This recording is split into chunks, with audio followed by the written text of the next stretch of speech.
One Piece chapter 1138 dropped a massive lore dump of a prophecy regarding how One Piece will conclude. Central to this are two things: the Harley and the mural from the Void Century showing Sun God Nika leading the charge against the shadowy figure who seems to be holding the sun hostage.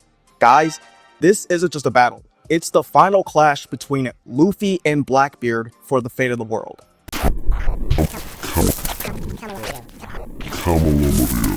What does this all mean? Why does the mural matter so much? And what is Oda trying to tell us about how the series will end? We will break all that down by reviewing the main themes of the three worlds and examining the highs and lows that influence the story. We'll also explore how the idea of balance in the third world relates to the upcoming rise of Sun God Nika. And lastly, we'll tie all these concepts together to understand why Blackbeard will likely be the series' final villain. So if you think the last page of chapter 1138 will undoubtedly be the most analyzed page in the entire story, be sure to like, subscribe, and click that notification bell to stay updated on new videos. Let's get into it. Before we begin, I do want to clarify that our discussion isn't about trying to accurately identify or estimate specific events and actions related to what the Harley text and the mural may be talking about. So instead, we'll focus on the broader themes and implications of said three worlds myth and the mural. And I feel like this approach will help us understand why Luffy's final battle is against Blackbeard and how it shapes the story. I'm pretty sure a lot of people are rightfully under the assumption that phrases like the Serpent of Fire could refer to the Red Line, or the Wrath of the Sea God could allude to the World Flood 1,000 years ago that Vegapunk mentioned, and also the God of the Forest and Nurturing Our Devils line may refer to the creation of devil fruits. So rather than recapping past events which we don't fully understand, I think it's best to wait until Oda reveals those details towards the end of the series for when Luffy finds the One Piece and Robin learns the world's true history. With that out of the way, let's start with the first world. The Harley describes it like this: the earth burned in endless flame, and in the hearts of men burned with desire. From whispered prayers, the sun god rose, beckoned by the enslaved who reached for the forbidden star. The god of the land was enraged. With the serpent of fire, they cast the world into ruin. Darkness fell. Death reigned. This text depicts a world dominated by unchecked ambition, where chaos and rebellion driven by a desire for freedom eventually lead to devastation. It seems to represent a time when power dictated righteousness, with the strongest individuals in control until someone even stronger emerged. There were no systems to check their power, only a relentless fight for survival. Real-world examples of this kind of system can be seen in lawless periods of history like the feudal era or times of extreme anarchy, where power was held by those who could take it by force. It's survival of the fittest in its rawest form, and while it can be seen like freedom, it inevitably collapses into chaos and destruction, just as the first world did in the mural. This world shows us the dangers of unrestrained ambition, where even the hope for freedom can ignite conflicts that spiral out of control. Now let's move on to the second world. The Harley describes it like this: a breath stirred in the abyss. The god of the forest wove their magic, nurturing its devils, while the sun lit the embers of war.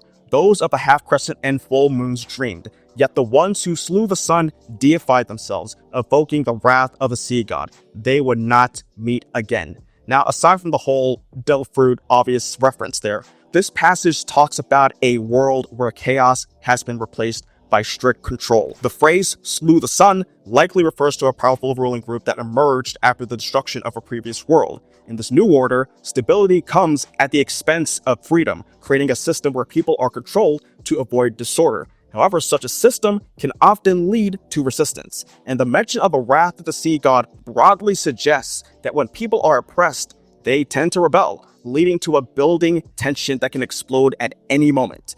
And so in our world, we could see this imbalance in authoritarian regimes. These governments impose strict rules to keep order, but they can never completely eliminate dissent. And so instead, that discontent builds up, eventually resulting in protests or even the collapse of the regime.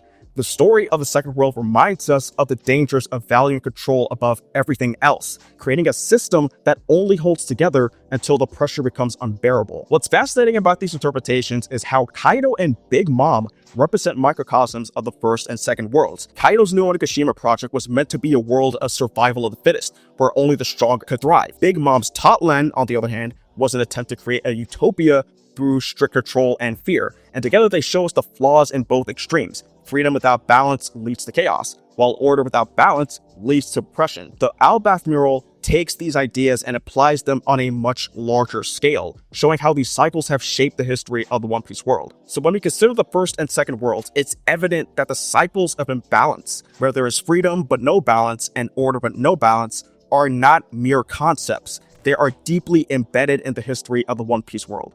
The Harley text and the Elbaf Mural imply that these cycles affect the past and the present, creating recurring patterns that the world struggles to break free from. And the 4th century serves as a significant example of this theme of imbalance. So while we don't know the whole story of the Ancient Kingdom, we can speculate that their advanced technology may have contributed to the conflicts with the 20 kings.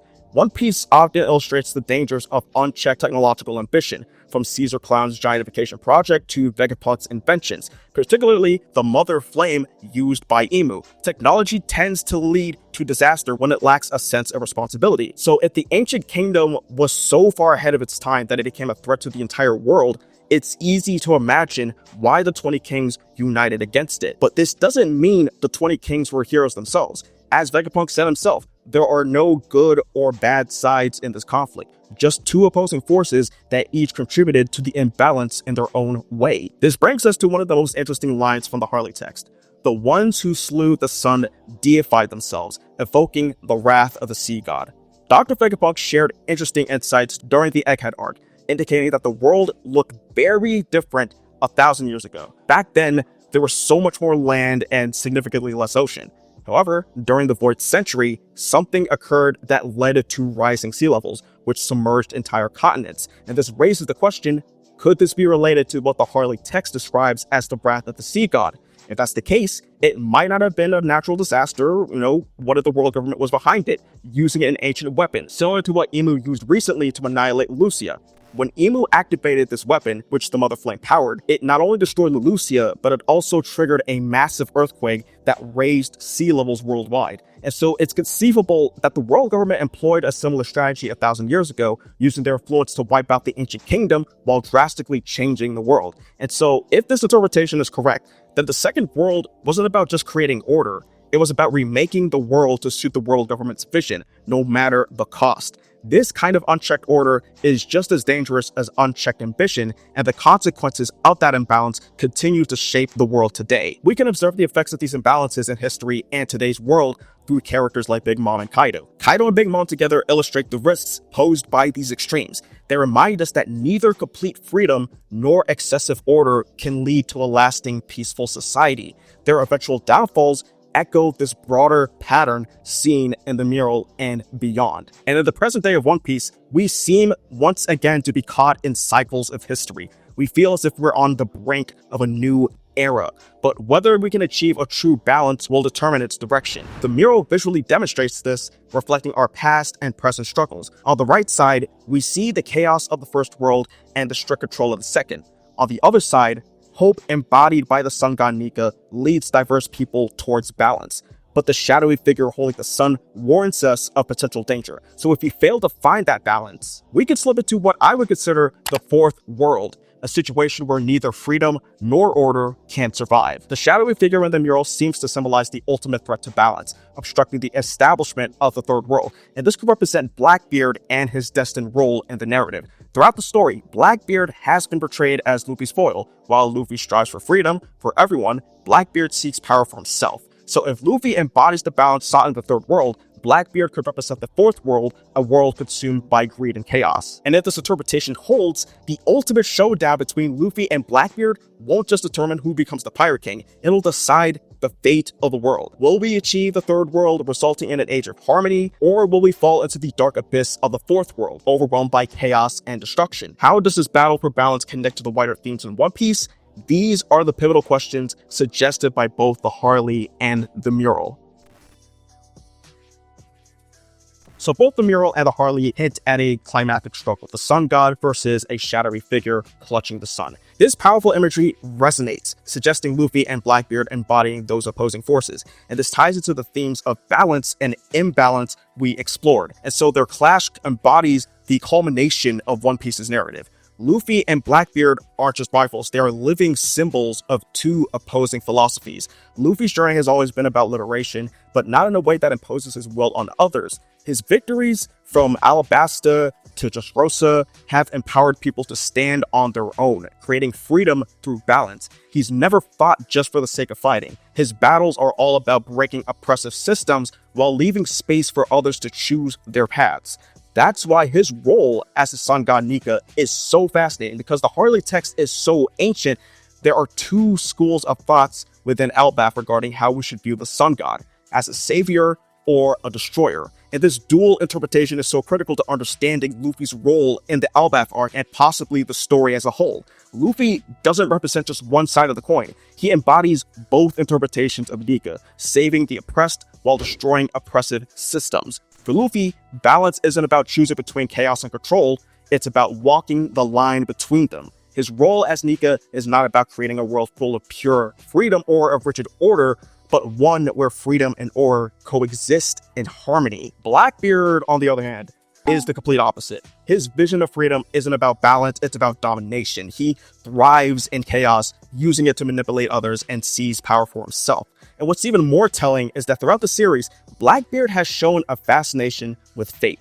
From his belief that the Yami Yami no Mi was meant for him, along with the dreams of men, Blackbeard's philosophy appears to be grounded in the notion that his path is predetermined. And this makes me wonder, could Blackbeard believe he's entitled to the role of Joy Boy or Sun God Nika? It's not impossible to imagine, especially given Oda's recurring theme of lineage. We've seen time and time again how One Piece challenges the idea that being born into a certain family or legacy automatically makes someone a hero or a god or a force of good in general. Think about Ace rejecting the idea that his father's blood defined him, or Doflamingo twisting the Celestial Dragon's legacy to justify his actions. Blackbeard could be the latest reflection of this theme, a biological descendant of Joy Boy who sees himself as entitled to the role, but whose actions and philosophy make him the furthest thing from a true savior. If this is true, it creates an even starker contrast between Luffy and Blackbeard. Luffy doesn't need a grand lineage or a preordained destiny to embody Nika's spirit. His actions, his ideals, and his connections to others are what make him the sun god. Blackbeard, meanwhile, could see himself as Joy Boy's rightful heir while embodying none of those qualities needed to fulfill that role. And so this clash of philosophies feels deeply tied to the prophecy of the Third World, the idea that balance can only be achieved if Luffy overcomes the darkness Blackbeard represents. So why is this battle so significant? It's not merely about Luffy fighting Blackbeard. If Blackbeard prevails, the dream of a better world could be destroyed, plunging society into chaos and greed. This battle ultimately determines the fate of the world in One Piece. Which brings us to the bigger question. Where does Imu fit into this? Could Blackbeard actually be the final villain instead of Imu? Now, obviously, when we think about the ultimate antagonist of One Piece, many fans gravitate between Blackbeard or Imu, with Imu being the mysterious figure ruling the world government. After all, Imu embodies the control, secrecy, and oppression of the Second World. But if we take a step back, there's a much bigger picture to consider, one that points to Blackbeard as the true final villain. So while Imu's role as the architect of oppression is undeniable, Blackbeard thrives in the chaos their systems create. He's a symptom of the cycle of imbalance, one that threatens to spiral the world into collapse if left unchecked. But what makes Blackbeard such a unique and personal antagonist for Luffy? To answer that, let's explore how Blackbeard exploited the systems of the Second World and how this sets him apart as the final villain. What makes Blackbeard so dangerous is his ability to manipulate and thrive within the systems established by the world government.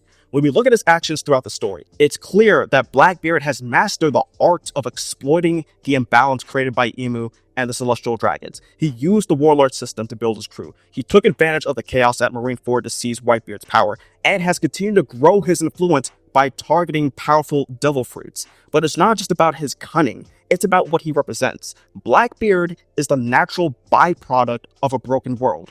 a world where the imbalance between freedom and order has created an environment ripe for opportunists. The secrecy and control of the world government has suppressed knowledge of the 4th century and the ancient weapons and a whole bunch of other shit. We still don't know anything about the true origins of devil fruits, let alone how a person can eat 2 of them at the same time, just like Blackbeard himself. In that vacuum of information, Blackbeard has thrived, turning the remnants of past systems into tools for his own gain. And this makes Blackbeard a deeply personal antagonist for Luffy. While Emu represents the oppressive systems of the second world, Blackbeard is the outcome of those systems, a mirror of what happens when imbalance festers and spreads. So when unrestrained, freedom can lead to chaos, which creates a desire for order to restore stability. However, order can become oppressive when unchecked, sparking a longing for freedom once more. This forms a continuous cycle until either Luffy or Blackbeard breaks it, with Luffy's change being for the better and Blackbeard's resulting in lasting harm. So why does this make Blackbeard the final villain instead of Emu? Because Blackbeard is the culmination of everything the world has done wrong. Emu may represent the lingering control of the second world, but Blackbeard represents the destruction that comes when that control falters. Therefore, he is the ultimate challenge to Luffy's vision for the world. The world of One Piece is simply revolved around the concept of cycles, and these cycles do more than shape the narrative. They also influence the people themselves. So if you're interested in how these cycles might connect to the origins of the races of One Piece and how survival of the fittest could have impacted their evolution, be sure to check out my video on the origin of the One Piece races right now.